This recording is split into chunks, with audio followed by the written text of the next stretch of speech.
कि आत्मविश्वास अलग चीज है, लेकिन आपने ओवर कॉन्फिडेंस ला करके और उसको घमंड के रूप में ला करके, देखिए आपने एक वादा किया था लोगों से कि मैं अगर चुनाव हार भी जाता हूं तब भी बूढ़ी मां का दवाई और गरीब बहन की सगाई और गरीबों का जो है वो मदद में करता ही रहूंगा। कि आपने मेरे से भी कुछ वादा किया था और उस वादा को आपने खुलेआम किस तरीके से तोड़ा। मेरा भाई आपके पास रो रहा था, आपने बोला मैं कहां पाऊंगा 50,000। फिर आप इस तरह का झूठा वादा क्यों करते हैं? ये भाई आपके लिए जान देने के लिए तैयार रहता था। चलिए नमस्कार। खेसारी लाल यादव चुनाव तो हार गए हैं, लेकिन लोग अब उनके बयानों के वजह से उनको ट्रोल करना दोबारा से शुरू कर चुके हैं। मैंने बोला था कि थोड़े पढ़ाई लिखाई जरूरी है। मनोज सिंह टाइगर का यह कहना है कि इसीलिए मैंने बोला था कि थोड़ा पढ़ाई लिखाई जरूरी है। अपने जुबान पे अगर आप कंट्रोल किए रहते तो आप ये चुनाव नहीं हारते। मनोज सिंह टाइगर का कहना है कि भगवान कसम मैं ये चाहता था कि आप ये चुनाव जीतें, सरकार एनडीए की बने, बट आप ये चुनाव जरूर जीतें, ऐसा मनोज सिंह टाइगर का कहना है। अगर खाली जबान बंद रखे होते, मुझे आपके हारने का बड़ा दुख है। भगवान कसम कह रहा हूं, मैं चाहता था कि आप जरूर जीतें, सरकार एनडीए की बने, लेकिन जीत आपकी हो। आपके हारने का मुझे बहुत दुख है। खेसारी लाल यादव के बहुत सारे वीडियोज वायरल हो रहे हैं। खेसारी लाल यादव का वो वीडियो वायरल हो रहा है जब सुबह से कल जरती माई के मंदिर में जाकर पूजा तो कर ही रहे थे, अपने पापा को लगातार कॉल कर रहे थे कि जरती माई के मंदिर में जाइए और माई से जो है वो मनाइए कि आपका बेटा को जिता दे। ये कॉल रिकॉर्डिंग भी बड़ा तेजी से वायरल हो रहा है। तो लोग अब ये सवाल उठा रहे हैं कि जो खेसारी लाल यादव ये कह रहे थे कि मंदिर के जगह पे हॉस्पिटल बनना चाहिए, जहां पर मंदिर बना है वहीं पर मंदिर ना बन के हॉस्पिटल बनना चाहिए था, तो बताइए कि अब खेसारी लाल यादव हॉस्पिटल क्यों नहीं जा रहे? अरे जर्सी में 3 बजे भोर से जब जरूरत पड़ रही है, जब टेंशन हो रहा है, हॉस्पिटल जाइए। चुनाव का रिजल्ट पाने के लिए हॉस्पिटल जाइए। मंदिर में आखिर क्यों जाना है? हॉस्पिटल के सपोर्टर हैं आप, तो मंदिर क्यों जाना है? कल खेसारी लाल यादव ने एक पोस्ट को रिपोस्ट किया है। उस पोस्ट को यहां पर मैं आप लोगों को दिखाना चाहूंगा कि ये कौन सा पोस्ट है। तो पोस्ट ऐसा है कि किसी ने पोस्ट किया था खेसारी लाल यादव का फोटो लगाकर, इंसाफ मंदिर से होता तो न्यायालय नहीं होता, विद्या अगर सरस्वती में होती तो विद्यालय नहीं होता, फिर इतने विद्यालय क्यों? 50 सरस्वती मंदिर बना दो खेसारी लाल यादव। और इसको बकायदा जो है वो खेसारी लाल यादव ने अपने आईडी से रिपोस्ट कर रखा है। तो सोचिए, खेसारी लाल यादव का ये कहना है कि कुछ भी समस्या हो, मंदिर की कोई भी जरूरत नहीं है। अगर विद्या मंदिर से सरस्वती माता से मिलती तो फिर लोग पढ़ने क्यों जाते? मतलब सरस्वती माता का कोई मतलब ही नहीं है, मंदिर का कोई भी मतलब नहीं है। तो फिर कल खेसारी लाल यादव मंदिर क्यों गए थे? कल पूजा करने क्यों गए थे? कल अपने पापा से बार बार ये क्यों कह रहे थे कि मंदिर जाइए और वहीं पर रहिए जब तक मेरा रिजल्ट ना आ जाए? पापा आप मंदिर में ही रहिए। आखिर ऐसा क्यों? क्या आप अंदर से पूजा पाठ तो करते हैं, लेकिन चुनाव के वजह से आप अपने ही धर्म के खिलाफ हो गए? क्या और अलग अलग धर्म वालों को खुश करने के लिए आपने अपने धर्म का ही विरोध करना शुरू कर दिया? इसका मतलब यह है कि आप अंदर से जो है वो सच्चे इंसान नहीं है।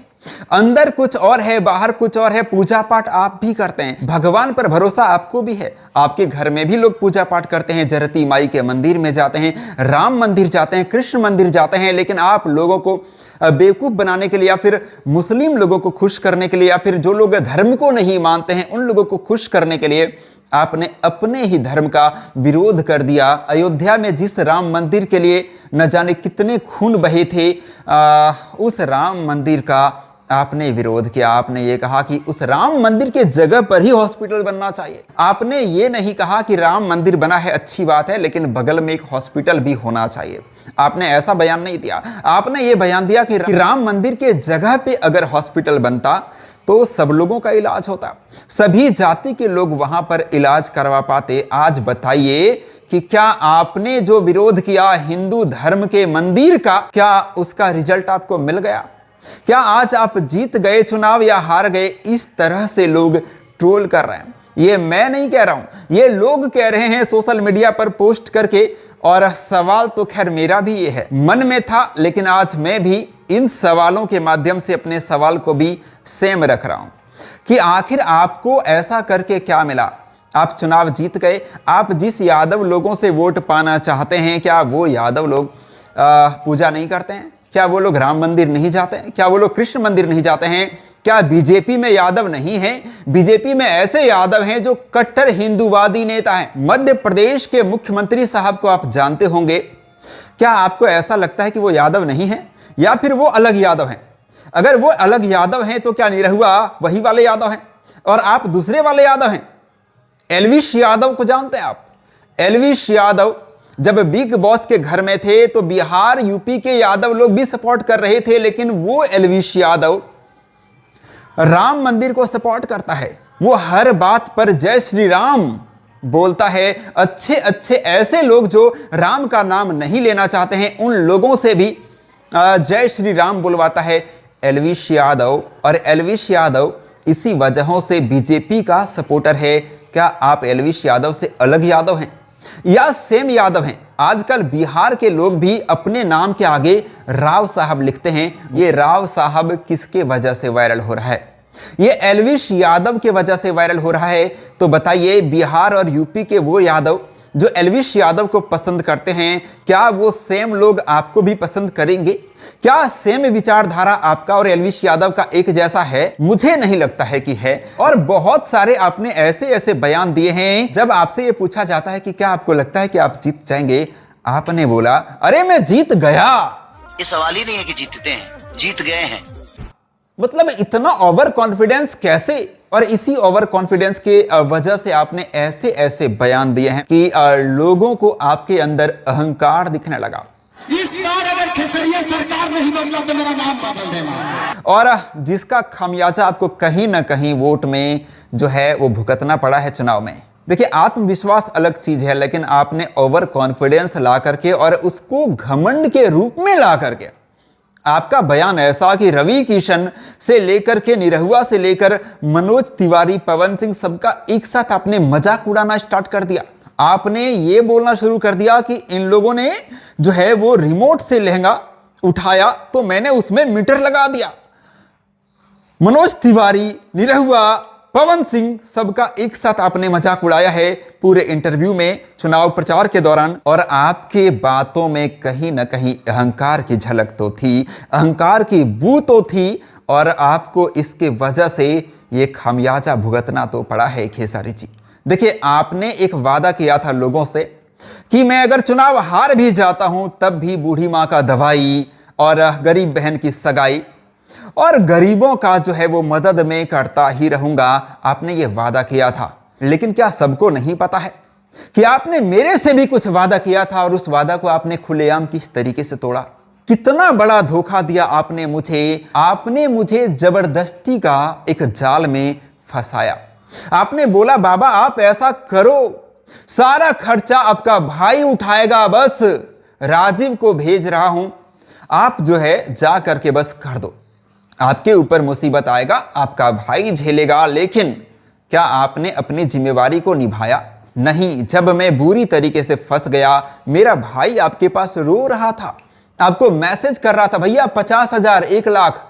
आपने बोला मैं कहां पाऊंगा 50,000, मैं कहां पाऊंगा 1 लाख? बताइए, 50,000 और 1 लाख आपके लिए सोचने वाली बात है?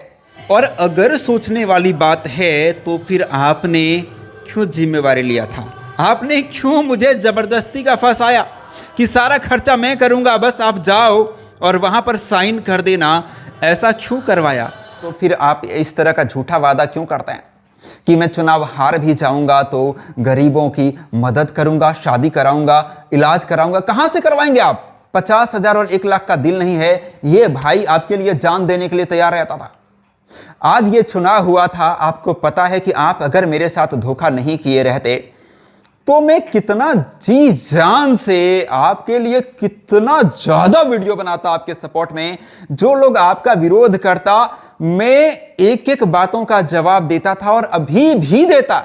आपको भी पता है कि आपको ग्लोबल सुपरस्टार किसने नाम दिया यूट्यूब पर? सबसे पहले मैंने। हिट मशीन किसने नाम दिया? मैंने। ग्लोबल सुपरस्टार किसने नाम दिया? मैंने। ये सारे नाम आपको मैंने दिए हैं। मैंने। ट्रेंडिंग स्टार हो जाए, ग्लोबल सुपरस्टार हो जाए, हिट मशीन, ये 3 नाम महेश पांडे का दिया हुआ है। जो आज भी आपके साथ जुड़ता है। लेकिन आपने जो विश्वासघात किया है मेरे साथ, प्लीज किसी और के साथ मत करिएगा। आपने छपरा में लोगों से वादा किया है, चुनाव हारने के बावजूद भी आप वहां खड़े रहेंगे, आप बेटियों की सगाई करवाएंगे, गरीबों का जो है वो इलाज करवाएंगे, मदद करेंगे, करते ही रहिएगा। इस बार कम से कम आप वादा जरूर निभाइए। मेरे साथ तोड़ दिए कोई बात नहीं, लेकिन भविष्य में आपको फिर से चुनाव लड़ना है छपरा में अगर, तो आपको ये वादा निभाना पड़ेगा। वादा निभाइए खेसारी जी, यही कहना चाहूंगा। बाकी जो होना था वो तो हो गया है, लेकिन अगर आप किसी के साथ गलत करेंगे तो आपका परिणाम अच्छा नहीं होगा। बल्कि मैं ऐसा नहीं चाहता था, मैं चाहता था आप जीत जाए, ये भी कह रहा हूं। लेकिन आपने बहुतों को रुलाया है, आपने मेरे परिवार को रुलाया है, आपने मुझे रुलाया है, आपने, तो आप कैसे खुश हो जाएंगे? जबकि मैं चाहता था आप जीत जाएं, लेकिन शायद भगवान ने इस वजह से नहीं चाहा होगा, मुझे नहीं पता। खैर जो भी हो, भगवान आपका भला करे और आगे से अपने आप में सुधार जरूर करिएगा। सो मैं महेश पांडे, आप लोग देख रहे थे बॉलीवुड एंटरटेनमेंट। Thank you.